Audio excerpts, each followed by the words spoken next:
Il était une fois dans un village. Un homme paresseux qui n'aimait pas travailler et cherchait toujours un moyen plus facile de se nourrir. Un jour, en cherchant de la nourriture, il vit une ferme fruitière. Il décida de voler des fruits de la ferme.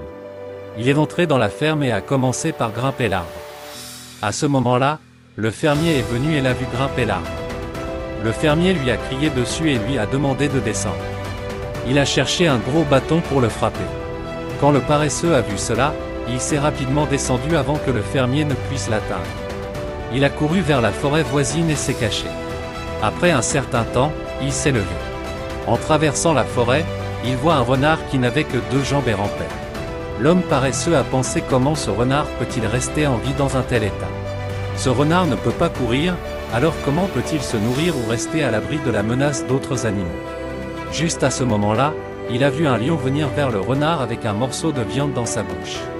Voyant le lion, tous les autres animaux se sont enfuis, mais le renard est resté là seul. Le paresseux a grimpé sur un arbre pour se sauver. Mais ce qui s'est passé ensuite surprend le paresseux. Le lion a laissé un morceau de viande qui était dans sa bouche et le renard a mangé ce morceau de viande.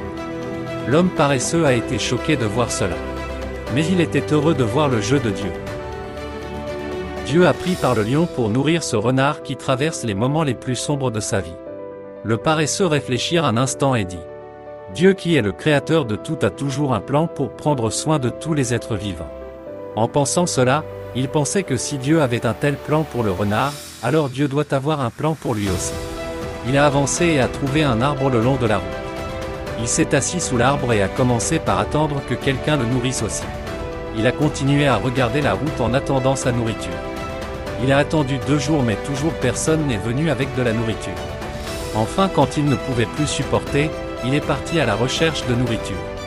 Sur son chemin, il a rencontré un vieux moine et lui a dit tout ce qu'il a vu.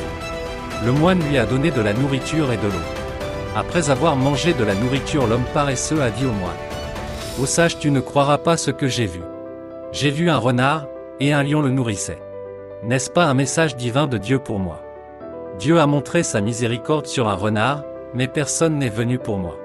Pourquoi Dieu était si cruel avec moi? Le moine sourit et a dit qu'il est vrai que le Créateur a un plan pour tout le monde.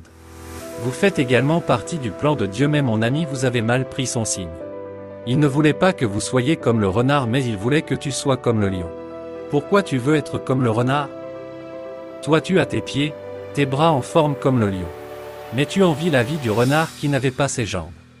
Le moine dit: mon ami, Dieu te demande d'être comme le lion et non comme le renard, car tu es en forme.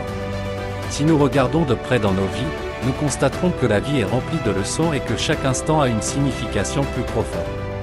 L'homme paresseux a vu le renard obtenir de l'aide et a pensé qu'il pouvait simplement s'asseoir et attendre de bonnes choses pour lui aussi. Mais attendre sans agir peut conduire à des occasions manquées, tandis que Dieu prend soin de tout. Il donne également à chacun de nous les capacités et les chances de prendre soin de nous-mêmes. Tout comme le lion qui a pris l'initiative, nous avons aussi la force et la capacité de changer nos situations. Il est important de ne pas mal interpréter la science et d'attendre passivement, mais d'être proactif, de faire des efforts et d'être le changement que nous souhaitons voir. Dieu ne veut pas que nous restions assis et attendions. Il veut que nous agissions pour être courageux et relever les défis de front. Alors que nous voyageons dans notre vie, n'attendons pas que les choses changent. Soyons le changement éclairant notre chemin avec détermination et espoir, donc efforcez-vous toujours d'être l'alliance qui prend en charge plutôt que d'attendre que les choses arrivent.